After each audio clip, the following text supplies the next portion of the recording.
Tiene la palabra. Buenas tardes, Nicolás. Mucho Buenas gusto tardes. de poder. Chao, gracias.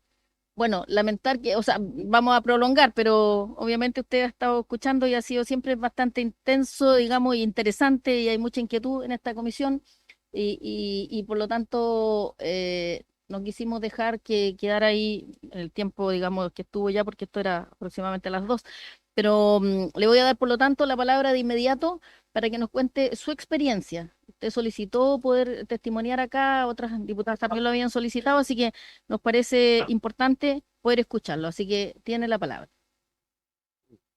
Bueno, muchas gracias por la invitación. Mi nombre es Nicolás Rabó, tengo 47 años, soy licenciado en arte, investigador y ex activista trans. Ojalá estuviese hoy en esta sesión y en mi lugar algún detransicionador o detransicionadora de menos edad que pudiera dar cuenta directa y pública de Crece con Orgullo, tanto en salud como en el espacio escolar. Pero como han sido amedrentados y silenciados, por ahora estoy yo. A ellos, valientes y valiosos, ya los conocerán.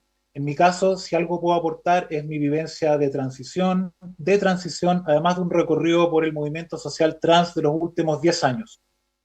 Viví como una persona trans durante 4 años, entre 2015 y 2019, 6 en total si considero algunos periodos hasta el 2023. Así como viví como mujer trans 4 años, me tomó otros 4 años más de transicionar. La palabra de transición la vine a conocer recién en 2021 y hasta entonces pensaba que mi caso era quizás el único. En un primer momento declaré que estaba bien, que estaba tranquilo, pero todo se iría desmoronando. Siendo todavía una persona activa y relativamente conocida dentro del movimiento trans, pensaba que mi cambio de ruta podría afectar a otros que veían en mí una suerte de figura fuerte y decidida, pero mi interior estaba lleno de confusión. Me costó mucho encontrar apoyo psicológico, los llamados especialistas me alentaban a retomar mi transición o bien no entendían con qué estaban tratando. Podría escribir muchas páginas sobre esos años recientes. De hecho, las estoy escribiendo, pero acá el tiempo disponible es acotado y debo sintetizar. Desde 2021 pude cambiar de ambiente, hábitos y enfoque, retomar el contacto con la naturaleza y las labores manuales, por ejemplo, con esa tierra tan postergada durante los años hiperurbanos del activismo trans, dedicado 24 horas al día y 7 días a la semana. Luego, a fines de 2023, no solo encontré un buen soporte psicológico, sino que fui capaz de transicionar no tanto del llamado género, sino que de la culpa y de un relato que no hacía justicia a lo realmente vivido. Por una parte, despojarme de algunas ideas adquiridas en los años activistas, de que mi infancia había sido apenas una pincelada lenta, triste y solitaria. Volví a visitar ese periodo con decisión para indagar a fondo y cuando logré hacerlo recordé la seguridad, las lecturas, el crecimiento dentro de todo lo diferente que fui y que nunca dejé de ser, a una serie de normas y estereotipos impuestos desde que fui un niño y un adolescente. Mencionar también a mis padres para quienes mi transición fue un proceso complejo. Mi padre a través de una pregunta afectuosa y mi madre a través de recordarle que los ojos de Nicky y de Nicolás eran los mismos ojos, fueron dos formas de volver a entender y valorar sus afectos sin medida. Esta batalla personal, acá comentada en 4 líneas, duró casi 50 años. Seamos o no trans, finalmente existen batallas de nuestro tiempo que no siempre deberán tomar la forma de batalla, sino que la del espacio a la diferencia y para la diferencia. Por otra parte, en 2019 cumplía 3 años trabajando arduamente con personas trans y travestis sin techo o como se dice oficialmente en situación de calle. Entre paréntesis uso el término travesti según la referencia popular previa al ingreso de terminologías activistas o de manual clínico. En las ferias libres de La Vega, comuna de Recoleta, levanté en forma independiente y autogestionada un espacio de ayuda tanto para personas trans como para mujeres de la calle. Proveímos acceso a ducha, bodega y baño, apoyo psicosocial, gestionamos donación de enseres y creamos la única política pública favorable a esta población no tan marginal, sino que marginada y olvidada por la sociedad, la falta de creatividad institucional y la dedicación del propio activismo apegado al poder convencional. A esta población de la calle no le preguntamos sobre su pasado ni exigimos adscribir a idea alguna. Solo buscamos volver a encender por un momento el destello de querer salir adelante. Durante unos meses logramos armar un kiosco de venta de bebidas y confites. Mantener un kiosco travesti en las ferias libres de La Vega significó defenderse con ideas, pero también con las manos. Cuento con 3 intentos de apuñalamiento de esos años, una mano quebrada a palos defendiendo rucos y varias peleas ganadas con mis propias manos estratégicamente cubiertas de anillos de acero. El dolor latente de mi mano derecha todavía me recuerda algunas noches que fui yo, ese exalumno del Verbo Divino, esa oveja negra que ganó un pequeño espacio de respeto para las personas trans de la calle. Respeto y dignidad constructiva antes de que esa palabra se transformara en el adjetivo de una plaza o punto de reunión cuadras más arriba. Poder en la calle, no en las normas que se borran con el codo. ¿Quién se mantiene todavía en forma solidaria en esos callejones laterales del Chile al día de hoy? La calle jamás cuestionó mis idas y venidas por la transición y de transición, pero sí lo hizo el activismo. En un momento unieron el dato de mi de transición con el hecho de no estar de acuerdo con algunas formas de soñar el futuro. Le hace, por ejemplo, firmar un papel constitucional para refundar desde la burocracia totalitaria. Difundieron mi fotografía llamando a reconocerme en la calle y sí, me reconocieron. En 2020 tuve a sujetos con arma blanca preguntando por mí en la entrada de mi casa. Tuve que cerrar mi emprendimiento, cambiar de ciudad para proteger a mi familia, a mis seres queridos, buscar otros horizontes y partir casi de cero, que es lo que he estado haciendo. Económicamente hablando, nunca me recuperé, pero no lograron quebrar mi espíritu. Uno de ellos, incluso, que se dice especialista en salud mental y Otra alternativa es que solamente prevención del deje, suicidio en una clínica privada, se atrevió a redactar una pseudobiografía con mis supuestos y tan malintencionado que significó parte de la incomprensión que hemos vivido por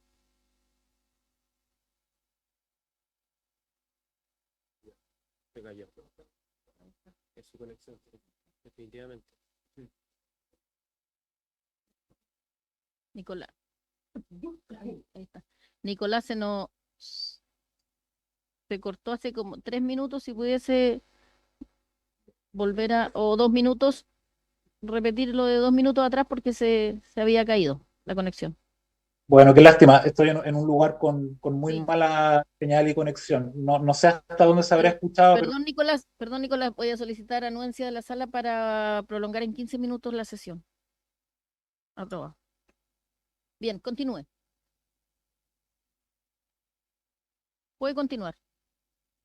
sí, no, no sé en qué punto habré quedado. Finalmente esta declaración la voy a publicar también, pero bueno. Ya.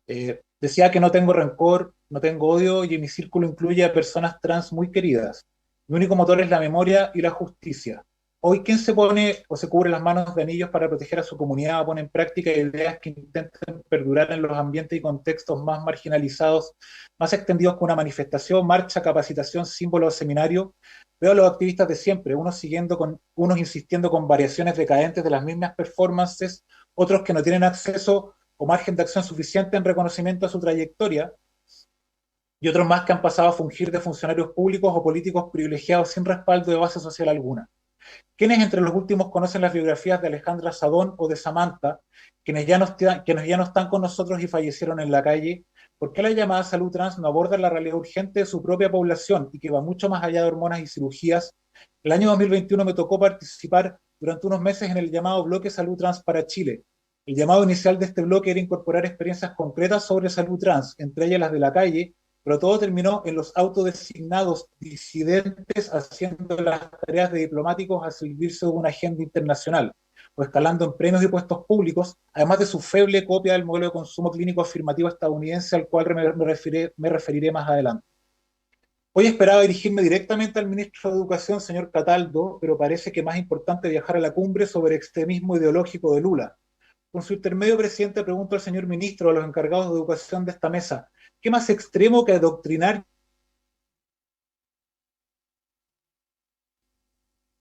Bueno, va a quedar todo cortado, lamento, es así la conexión desde el campo. Si puede apagar la Bueno, cámara, Nicolás, por favor. Se apaga la cámara y escuchamos igual para que sea más fuerte la conexión. Ahí sí. sí, Ahí sí. ahora Sí, sí, bueno, no sé a dónde quedamos. Decía que fui parte de la redacción de la circular 0768, que es la versión previa a la circular 812,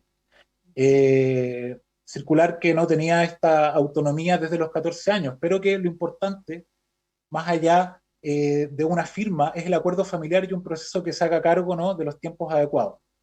Eso fue el 2017-18, si no me equivoco. Entre 2015 y 2018 codirigí la Fundación Transitar, que probablemente fue la más conocida en su momento apoyando a familias de menores de edad identificados trans en nuestro país.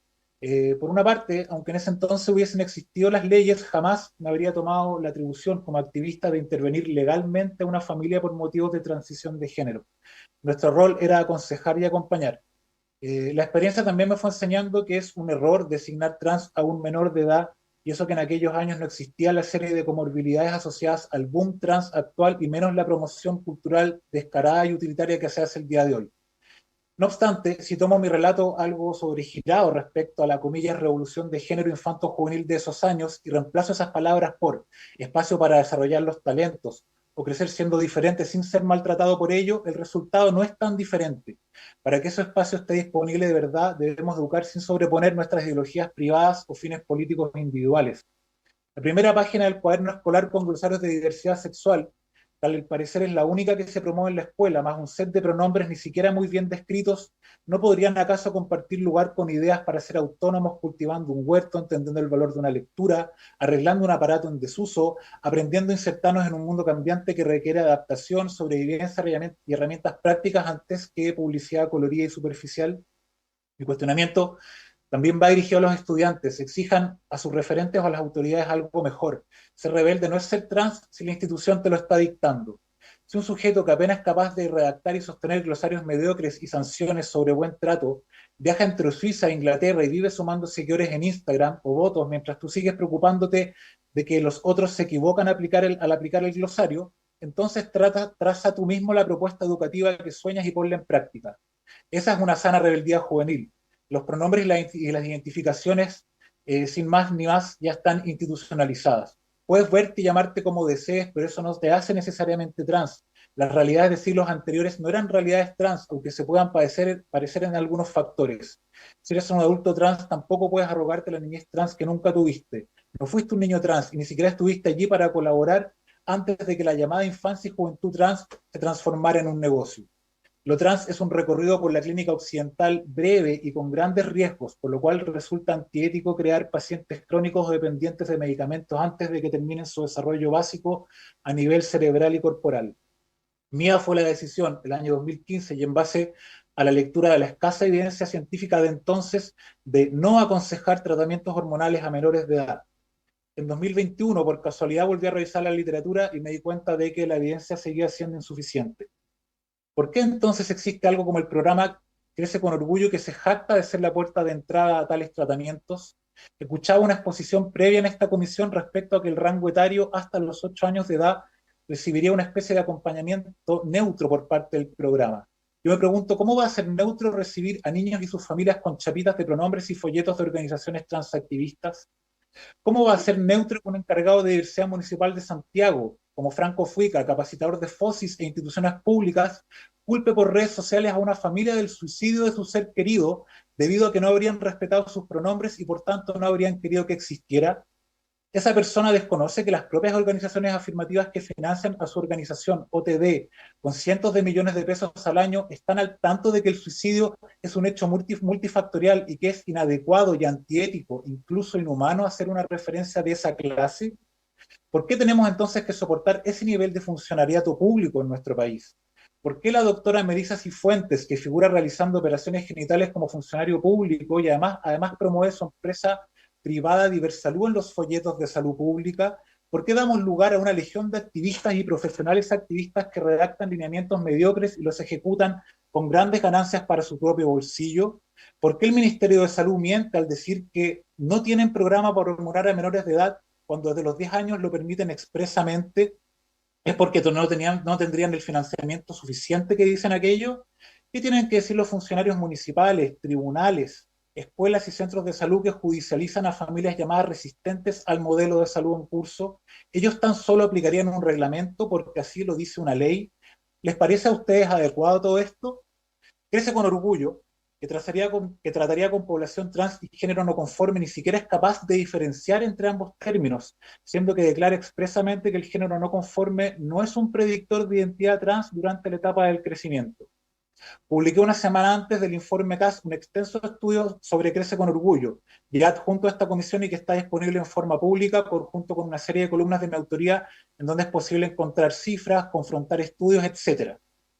Mi llamado final es a quienes son parte de organizaciones trans y no tienen el valor de decir que sus niños y jóvenes se están detransicionando, que están teniendo problemas de salud porque los están medicando, que los padres que reciben no se educan y recurren a un lenguaje emotivo y poco analítico, que ni siquiera imaginan el giro que dará la salud de sus hijos a futuro, que se atrevan a hablar, que se atrevan a compartir su experiencia. Siempre es tiempo de cambiar de rumbo a partir de la experiencia y la investigación. Pero mientras tanto, a lo largo de Chile, y pese a esta comisión, pese con orgullo, se sigue instalando como si nada pasara. Pido que hagan lo correcto, funcionarios públicos y privados, familias y activistas, sean honestos. Muchas gracias. Bien, gracias Nicolás por la presentación. Si abro las palabras, un diputado o diputada. Diputado Kaiser. Muchas gracias, Presidenta. Una consulta. Eh, Mencionó OTD, es una ONG, tengo entendido. ¿Qué ONG están participando digámoslo así, en este proceso? Y hasta qué punto considera nuestro invitado que cuál es el tipo de influencia que están teniendo? Muchas gracias. Voy a partir por la última pregunta. Bueno, me automediqué con hormonas durante 2 años, con altas dosis. Tengo efectos de dolores musculares, de hueso, dolores de cabeza que nunca había tenido antes en la vida. Yo fui atleta también durante mi juventud y una buena parte de mi adultez.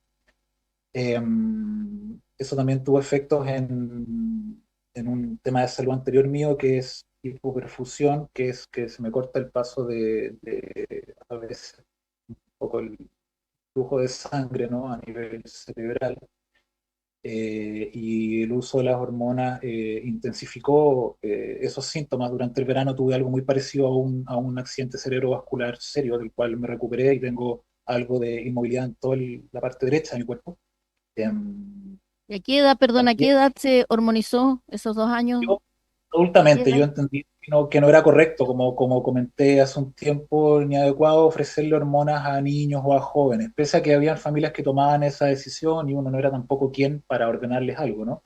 Simplemente estaba la recomendación desde mi parte a partir de los estudios, no solo científicos, sino también considerando otra pata que era activista quizás, que era no tener que adecuar el cuerpo y maltratarlo, digamos así, químicamente o quirúrgicamente para el gusto de terceros. Ahora, yo me hormoné y también me realicé operaciones. Yo me hice una operación de feminización facial. Me achiqué la pera, me inyectaron pómulos, mi nariz es completamente distinta a la nariz que tuve hasta los 36 años. Afortunadamente lo hice con un buen doctor, pero también tengo secuelas de ello. Tengo Se automedicó, humanizándose. entre los 35, 37 por ahí, 2 años. Ya lo que quería terminar de decir es que yo creo que una persona, obviamente un adulto, puede tomar decisiones de modificar el cuerpo. Creo que lo ideal es intentar vivir con el cuerpo lo más sano posible sin intervenirlo. Todas las cirugías, cortes implican problemas a futuro, ¿no? Pero otra cosa es hablar, creo yo, durante la minoría de edad. Entonces yo tengo efectos de, como digo, de operaciones y de hormonización, ¿ya? Ahora, a nivel psicológico, para mí fue muy difícil, no alcancé a nombrarlo, pero yo tuve estrés postraumático, ideación e intento suicida. eh, los últimos, hasta el año pasado, estuve en cierta forma pensando si retomaba o no de alguna forma la transición, eh, pero siento que hay, para mí por lo menos, algo más allá de la transición y el pronombre que ya ha tenido respuesta haciendo una revisión de mi historia también, que es lo que intenté compartir en el breve comentario que hice hace un momento. Pero sí, tuve muchos efectos, pero principalmente los efectos en mí tuvieron que ver con, a nivel psicológico, con lo duro que fue ese periodo de trabajo en el contexto de La Vega, en un espacio con altos niveles de violencia y de desprotección. Incluso quedó un pequeño informe sobre salud trans de la calle que yo mismo redacté, que si ustedes lo revisan, no da cuenta de ninguna de las problemáticas de la afirmatividad, ¿no? Tiene que ver con otras causas, con otras carencias, con otras situaciones, ¿no? Eso me gustaría comentarlo también. Y por Bien, último, perdón, sí, sobre lo que preguntaba el diputado Kaiser, nombro la ONG OTD, en donde yo partí mi transición, y es una relación compleja también, porque en algún momento fue gente que apoyó, pero si tú después te distancias a nivel ideológico o incluso intentas emprender algo a nivel personal, es posible que se bloqueen las iniciativas. Hay un problema ahí de poder también, y de llevar a cabo el trabajo con el movimiento social que a veces hace más complicado lo que fuese necesario. Hay un olvido también de ciertos sectores. Entonces, cuando yo nombro personas u organizaciones, me hubiese encantado poder tener a aquellas personas y organizaciones, incluyendo la diputada Schneider, con quien yo he intentado conversar sobre el tema PAI hace un año y medio, ¿no? Tenerla al frente y poder tener una conversación más fluida, más directa, quizás previo a esta comisión. Yo compartí mi estudio incluso un mes antes del reportaje Bio Bio, con una serie de activistas, de personas, de profesionales, y no tuve respuesta. Entonces, recién venimos ahora, de manera un poquitito apurada quizá, o enfrentada a tratar un tema que debió ser discutido de mejor forma. Ahora, respecto a los nombres de las organizaciones, están las organizaciones que firman los mismos documentos PAI y que también han firmado, por ejemplo, cartas tachando a las personas que buscamos alternativas a la afirmatividad, que para mí la afirmatividad no responde al historial del movimiento social trans, pero nos han tachado de desear el exterminio trans, de estar inspirados por teorías conspiranoicas, qué sé yo. Eso a mí me parece muy deficiente y muy grave de parte de las ONGs que son Todo bien. Mejora, Renaciendo, OT de Chile, que firman los documentos públicos y que también han firmado cartas en la prensa. En esas cartas de prensa también ha firmado el Hospital El Pino, tildando a quienes buscamos alternativas de buscar el exterminio trans. ¿Cómo es posible que un hospital público firme una carta de esas características? ¿Por qué? ¿Quiénes son los firmantes, los funcionarios puntuales que firman esa carta? ¿Por qué sostienen aquello? O sea, esta gente que viene apareciendo ahora en este ámbito nos viene a prohibir otras alternativas, a hacer vista gorda de otras posibilidades, porque resulta que ellos están en el poder y parece que suponen que tienen la potestad total de imponer una forma. Acá hubieron otros desarrollos previos y a mí, para terminar, me Nicolás, gustaría sí, que otras organizaciones que han hecho cuestionamientos de algunos de los procesos que tienen que ver con hormonización, o a veces también con transiciones que, o sea, alguien decía hace un tiempo que el programa solo acompañaba, perdón, si, no si todo es tan inocuo, ¿qué es lo que se está acompañando? Claramente la transición social es una gran intervención también en la vida de un niño o un adolescente. Me gustaría que se escucharan los testimonios también, o que se atreviesen a levantar la voz personas que eh, han sido también amedrentadas y que han tenido miedo de decir que no están de acuerdo con el PAI, o que si están de acuerdo tan solo con una parte de él. Esa yo creo que es la discusión que debiese darse. bien, muchas gracias, Nicolás, se concluyó el tiempo, así que muchas gracias por el testimonio y bueno, gracias solamente.